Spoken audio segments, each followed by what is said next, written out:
Lights, camera, fashion. It's the Mezzo Live with lifestyle expert Jackie Grund. After a successful stint as a blogger and several run-ins with celebrities, Jackie felt the need to offer encouragement and support to help people living in their middle, or as she calls it, mezza of their lives. With the Mezzo Live, now she comes full force, blazing the way for women everywhere who wants to add a little bit of sparkle and a whole lot of spice to their everyday life. Tune in every other Thursday at 4 p.m. Eastern Standard Time on uimediaapp.com, WDJY 99.1 FM in Atlanta, WTTA 101.2 FM in Kentucky and Ohio, Facebook Live, Spreaker, and almost all your favorite podcasting platforms. Have something you'd like to say? Maybe a question or even a simple hello? Then give us a call at 678-495-4345 and Jackie will answer you live. It's time to feel sexy in your 60s and reinvent yourself with reviews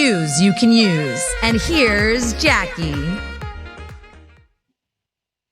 Hello, everyone, and welcome back to Mezzo Live. And I am your host, Jackie Grund. Our hot topic today, who are our heroes and messengers? They are your mainstream media, which we have heard a lot of this past few weeks. Unfortunately, negative news all the time. It's hard to find something positive. Our UI Media Network, which is absolutely positive. So please continue to listen to us and watch us.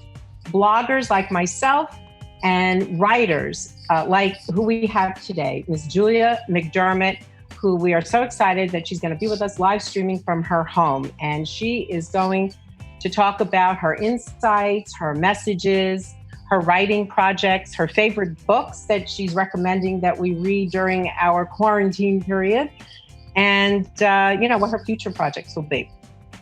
But before we get into our segment with Julia, I'd like to kind of go through who my heroes are, or who the heroes are right now in our society, and also some personal heroes.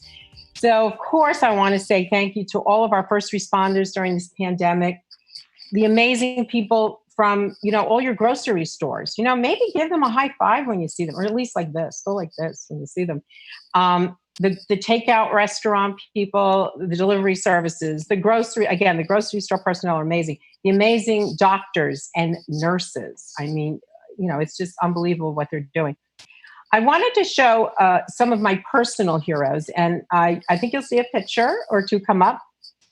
The first one is of my brother-in-law, who was a first responder during 9/11. So he's from New York, and he was right there after the firemen were done, and he was there with the crews from New York. He works at the city of New York, helping figure out where people were. I mean, it was unbelievable. And it was no surprise that his daughter, my niece, Jenna, became a first responder, and she is a nurse in Manhattan. So really the epicenter of what's happening right now.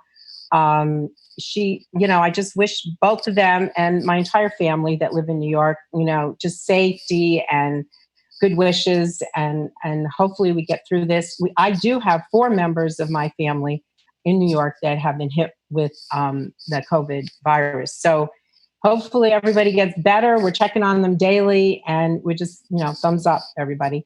And of course, I want another hero. You'll see a picture is my mom. And my mom is a pro in social distancing. She has been unfortunately doing this for 4 years. I mean, before we all doing it now. So she has an issue, a health issue that's, just doesn't allow her to go out and be, with a lot of people. And she's literally sits in her kitchen.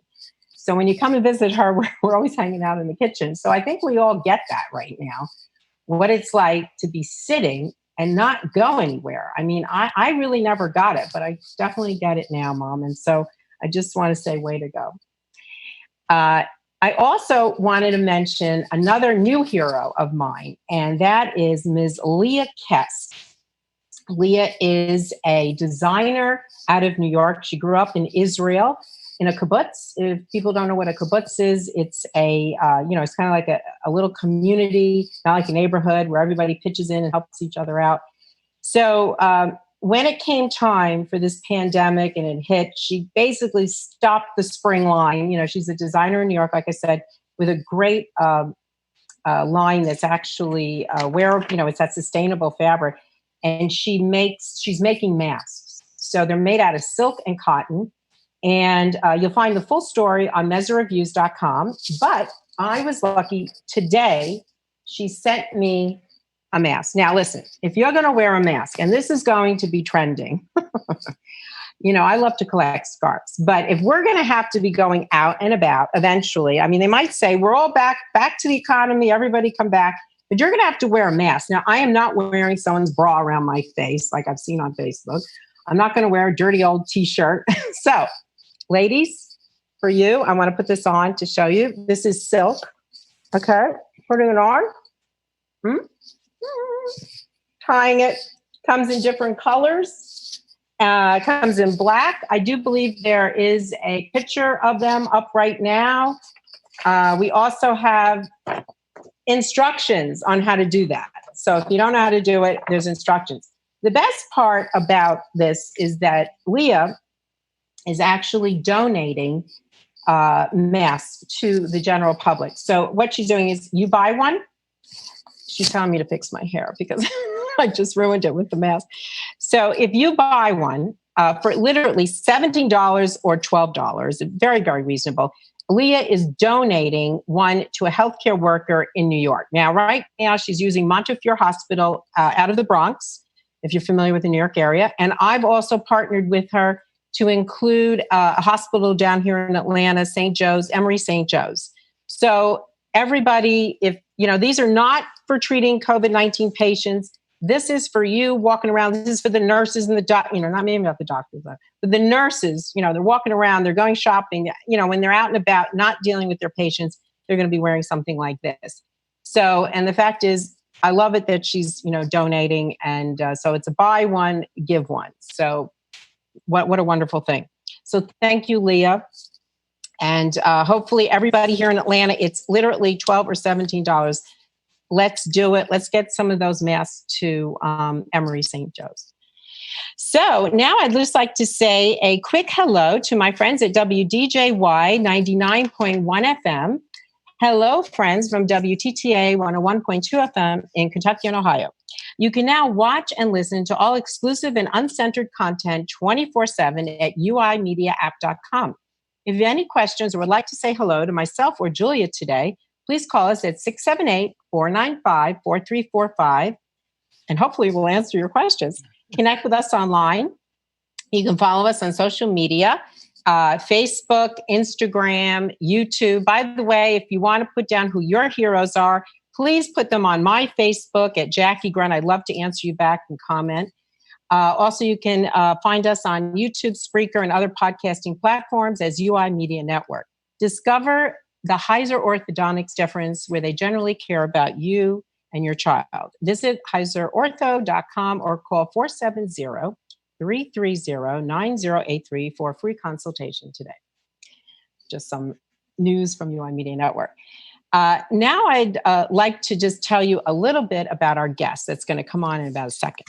So, Miss Julia McDermott, and I know I have some fabulous pictures, so you don't need to see me. I'd love for you to see all these pictures that I have of her and her fabulous books.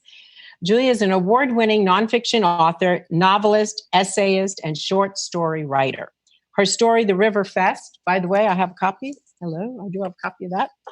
Okay, Down to the River, April 2019, Down and Out Books, a collection of crime stories taking place near a river. Her domestic suspense novels, Daddy's Girl and Underwater, are set in Atlanta, and her debut novel, Romance, Make That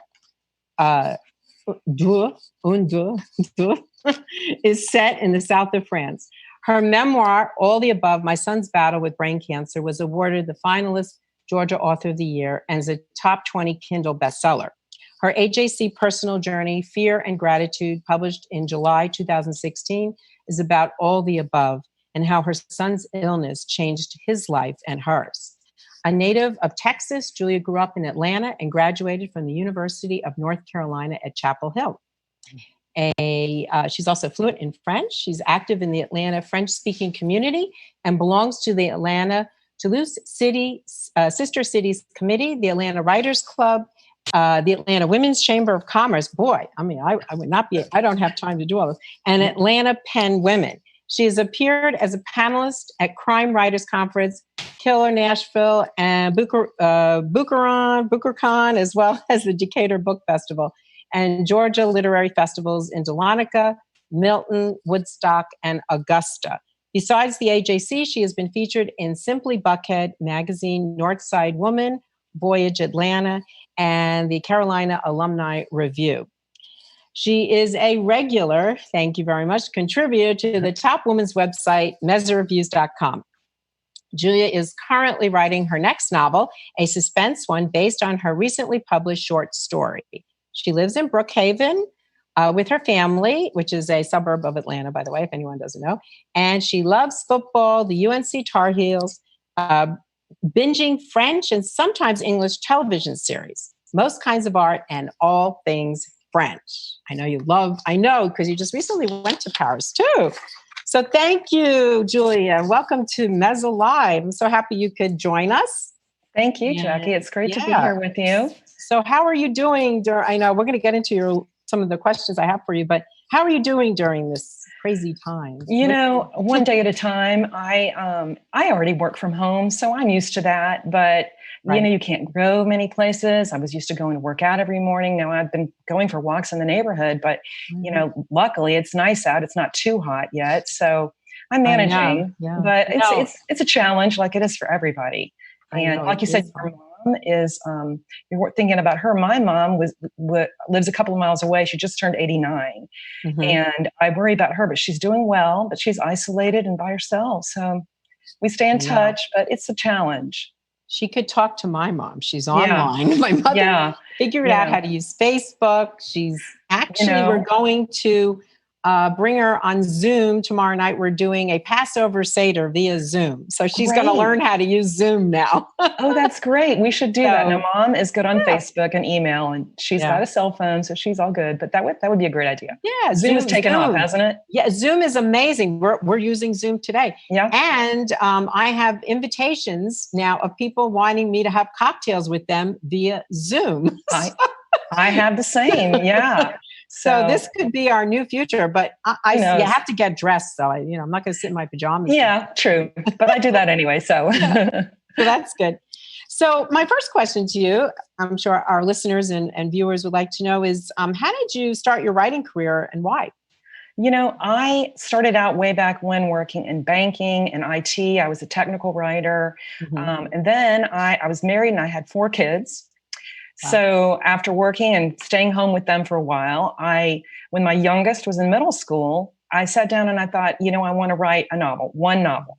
I had no idea I would write more, but I wanted to write a novel based on the year I spent in France in college. And I had a learning curve with writing. I learned all about the publishing industry, how to write a novel. But it did take me about a year to write a first draft for that book, make that which you mentioned earlier. And I learned so much, revised it about 1 million times. And a few years later, it was published. And by then I had the bug. I mean, I'd already finished my second novel. So I just, I guess too, I always had this desire. I've always been an avid reader. And I always was so intrigued by books that when I arrived at the last page, I was sad that it was over, so I wanted to write books that would touch people that they would feel the same way about. So, I know that feeling when I've read some other books where, I want a sequel, or that's really good. Just enjoy it so much. So, anyway. And it does take you away. And it's true. I need to get back into reading myself a little more. I read a lot of articles and things like that. For the business and everything. But I think in this time, we really do need to be taken away into another world. I mean, it's a good time to read. For me, I've been productive writing and reading more. And I think I mentioned on the blog recently, some of the books on my Kindle and through that I have laying around that I'm reading. And I've enjoyed that. It's a good way to escape. And also TV series, which you mentioned, I do that too. But stories are good to get into right now. Yeah, well, I'm going to ask you this question, but we might have to break for a commercial because it's coming up. But I know you're working on this novel. What inspired you to write this new novel, What You Don't Know? Yeah, it just quickly, it's inspired by the time I lived in a small Midwestern town about 20 years ago, before the internet really got going. I'll tell you more about it in a minute, but it came from that experience. Right. Okay. Well, folks, we're going to take a short little break, and we'll be coming back with Julia in a few seconds. All right.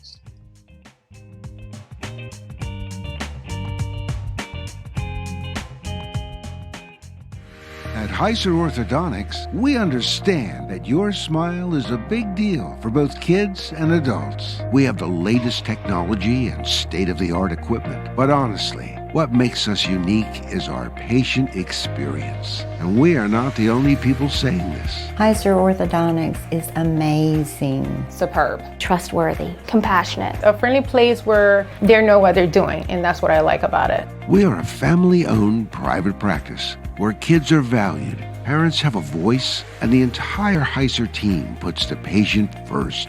Discover the Heiser Orthodontics difference. Call 470-330-9083 for a free consultation today. Welcome back, everybody. We're Mezzo Live. We're here with Julia McDermott, author. And Julia, I just wanted to ask you, we're talking about that novel of yours, What You Don't Know. Can you, again, just go through that again with us? Tell us a little bit more about that. So. Yeah. So about 20 years ago, my family moved out to a small Midwestern town. My husband was transferred out there, and it was quite a bit different from Atlanta. And at the time, I didn't know that there was a serial killer living there who had been pretty much plaguing the community for about 15 or 20 years. Wow. We moved to the community, and we were there about 5 years. And then we moved back to Atlanta, and then he was caught. And it turned out that he had lived just a couple miles away from us. And I thought, what if I had lived there and I had found out that, and it was a big secret really in the town that it was a big corporate town and people were transferred there all the time. And it was just something people didn't talk about. And they kind of hoped that he had gone, he had left, or he had died. But he was actually living amongst you, right? Right. And in fact, the town is Wichita, Kansas. Okay. So that's where it's set. That's where it's set. Yeah. In the 1990s. And there was a real serial killer there then. You may have heard of him through the national news. It's called BTK, Dennis Rader. And so in my story, there's a serial killer. He's not just like him, but it's a kind of a fictional tale of kind of a what if I had been there, and not me, but my protagonist, who's also a woman with a couple of kids, had encountered him, which I never did, thank God. But so that's where the inspiration comes. Yeah. So it's been a lot of fun. And so what are the challenges of writing that novel? So it's drawn from your memories, and you were living in Kansas. So what do you make is true? What's not? What do you? Yeah. So not a lot of it is true. It is fiction, but a lot of the scenes or the scenery and the way life was then is drawn from my experience. It's true. Some of the characters are composites of people that I knew there. And really, as I said earlier, it's in a time when we had, the internet was young. I had a CompuServe.com email account. We had AOL dial-up. We didn't really use the internet like we do now. So I didn't, not that I would now, maybe I would, but I didn't Google the town and find out everything I could about it, or look into, the community when I was looking for a house there or anything like that. We moved in, and that long ago, you didn't have all the information at your fingertips like you do now. So who would Google, who's living next door to me? Maybe I would now. I don't know that I would, but, and in fact, coming from Atlanta, there's some crime in cities, and there are murders going on, but it just, because you felt like it was a very safe town, because it's a small town, like small town America, it was just amazing that this. I lived in a small town like that too, in Cheshire, Connecticut. It was a terrible, terrible, brutal murder. I don't know if anyone. I think I've heard of that. And it was like a mother was at, wife, and mother. She was mother of a few kids, and she went to the supermarket, came home. These guys followed. There was a jail in our town. It was a beautiful town, so you never know. Yeah. And I've been there back, and it was nasty. It was horrible. But it really, unfortunately, it just really put a mark on that beautiful town. And it does. We know people that still live there. We've known people that have moved away from there that actually lived there when we did it, that didn't know about it either. But it's a challenge because also, in the story, it's first person point of view from the protagonist, but there are parts in it that where the villain gets to talk, and I'm writing third person on him, and that's been kind of a challenge, but also, I hate to say, but a fun part, and a lot of research, getting kind of into the mind of a serial killer and what their demons are. So wow, that's just kind of keeping. How do you do that suspense research for that? Well, actually, it's not something I was really drawn to do. I've written psychological suspense, more about family drama, and something that just really goes off the edge in my earlier novels. But on this one, this guy has always had these demons, and he's fit in, and he's been in the community, and no one notices him. So it's a challenge, but some of the research, Carrie Rawson, who's the daughter of BTK, and she's now in her 40s, has written a memoir about her. I think it's called The Daughter of a Serial Killer. And I have that on my Kindle. I'm going to be reading it, but I've read a lot. Would you ever call her to interview her maybe? No, because I don't have, although my villain or my serial killer has children, it's not really about his family. It's about the family that comes from another town, another city, and just expects that it's safe. So I don't really have much about, like his point of view with his family. I'm going to get into that later. But that's kind of in progress. I also, one of the things I did to research was I read a short story that Stephen King wrote a few years ago after the real BTK had been caught. And it's called A Good Marriage. And it's written from the point of view of that serial killer's wife. And she didn't know either until he was caught. And and this story is set in Maine. So, there's a lot you can do with that. And this is my take on it, since we live there with the family. I think we're living in a Stephen King novel right now. aren't we? And I'm not a big fan, but certain things. Back to the times we're living now. In this pandemic, does it give you any ideas for your next book? Also, it has. It does. I don't know how many people are working on books right now because we're all at home, but I already had on my list the idea of, or my to write list, a book that is drawn from the experience of my grandmother, who, when she was 9 years old, at the end of World War I, in 1918, both of her parents died of the Spanish flu in one day. And she lived in Appalachia. And she and her siblings were farmed off to relatives who did not allow them to go to school, who made them work as indentured servants, who abused them. God. And she escaped that situation as a teenager when she got married. But it's always inspired me. I don't know a lot of the details. I mean, she's been gone a long time now, but I was close to her growing up, and I know how much that affected her. And here we are now, and I'm thinking, your life can change with, it's not just older people that are dying. And back then with Spanish flu, it was younger people a lot of times too. Yeah. But I've also even thought, can I write that story and set it in our current time? I think so.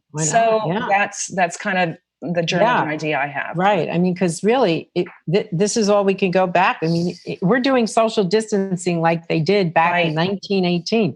Right. And we now are living it.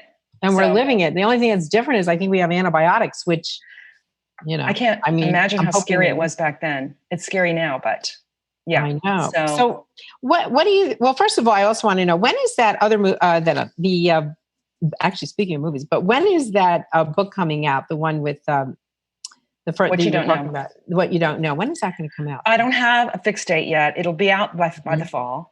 But I guess I also wanted to mention, one of the I guess the tagline for it is, what you don't know won't just hurt you. It might even kill you, which is where the title comes from. So, and it's my working title, but it is probably going to be the title. Right. And there'll be a cover reveal later on too. So I'll have that information out there when it gets a little closer, but there's the editing process ahead of me too. So we'll see, but I'll keep you posted. So yeah, I'm definitely going to look out for that one. Yeah. Thank you. And, have you ever gotten anyone to do a movie, to buy your rights as a movie? Because I was mentioning that before about movies. For any of my books, I would love that. That's a writer's dream. Right. I actually have my nonfiction book, which you talked about earlier, based on my son's experience surviving cancer. Yeah. And he's in New York, by the way, just going back to he lives there. But I have written a screenplay adaptation to that. And getting a movie made would be, it's kind of like, The Fault in Our Stars and Beautiful Boy and so many but it's a true story. And so, but when I write stories, I'm thinking of them in terms of scenes, like in a movie.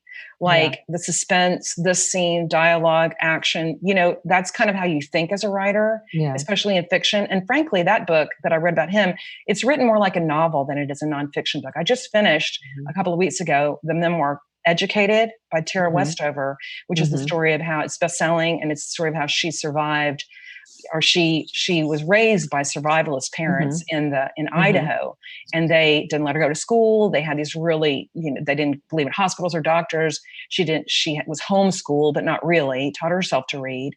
And so that, I don't know if that's going to be made a movie, but that story was gripping to me, but that was more of it was a true memoir, and it is a true story, but the story about my son is true as well. It's just that it's interspersed with, with scenes. I wrote it just a few years after it all happened, whereas she wrote hers, decades later. And so I would love to see that in film. And I've had people talk to me about it. We'll see. Well, maybe we'll see some of yours as a movie too. So before I know we have a few minutes left, and I wanted, I said that you were, today our topic really was heroes and messengers. So can you just give our audience a message out there about during this time? Like what would you like them to do? And, just I guess a message of hope too. And we're all trying to look for the good news every day. And as we stay home, do the social distancing, do the things we need to do to protect everyone and ourselves. But just going back, I remember my experience. It was 10 years ago that my son's world changed in one day when he found out he had a brain tumor. Wow. And you're in that, he went to treatment and all these things, but you're also, and cancer, patients know this, you have a whole new reality.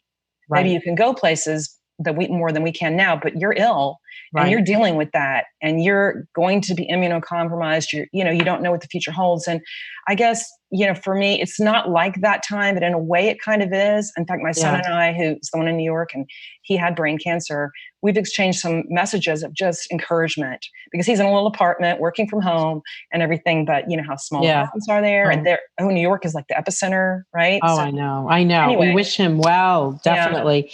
Can you, and they're on our blog, but can you list some of your favorite books too, for some of our folks out there who want to maybe read during this time? Yeah. Well, in fact, as I said, I know the one Educated. Yeah. That's your number one. I also read a book that is called A Man, I hope I'm pronouncing it correctly, A Man Called Ove. And it's by a Swedish author. It's a debut novel, and it was an international bestseller.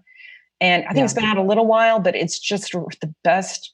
It's very heartfelt, but very funny and very just great story, set in Sweden in current times, but it has a lot of backstory and a lot of information, it's just one of those books, like I said earlier, that I didn't want to finish, but I kept on wanting to find out what happened next. So it was a great book.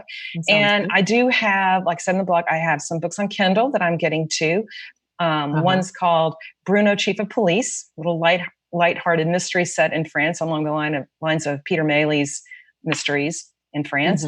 Another one's called The Mastering the Art of French Eating, which we all are home cooking and eating now. Yes, that one sounds good. Yeah. Right. And another one called, two books that are by a French author named Marc Levy. And one is, let me look at the list here. It's A Woman, All the Things You Never Said is the first one. And the next one is A Woman Like Her. And I want to read that in English, but I also have it in French right here. I'm going to read that after I read the English. So that'll keep me busy while I'm writing and trying to, and also watching some shows. I just finished Ozark. So. Oh, wow. That's right. Everyone's watching some shows and giving each other recommendations. So, yeah. And can you just tell us real quickly your sites that people can go to find your information, where you're going to be speaking next?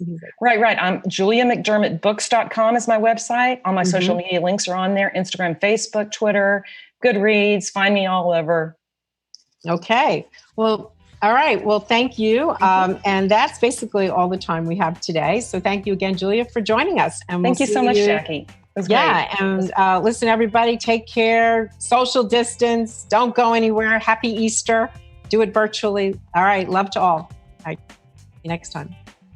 That's all the time we have for today. It's true what they say. Time sure flies when you're having fun. Please do like, comment, share, and support the show. Go to uimediaapp.com to watch all the Mezzo Live shows. Follow UI Media Network online on YouTube, Instagram, Facebook, and almost all your favorite podcasting platforms to stay updated with our uncensored content. Want to be featured on our show or even sponsor it? Write to us at contact@uimedianetwork.org. We hope you had a wonderful time and that these tips will help you reinvent yourself in the best years of your life. Take care, and we'll see you again in 2 weeks. Same time, same place. The Mezza Live, only on the UI Media Network. The UI Media Network and its associates take no responsibility for the opinions and statements made by the talk show hosts or their guests.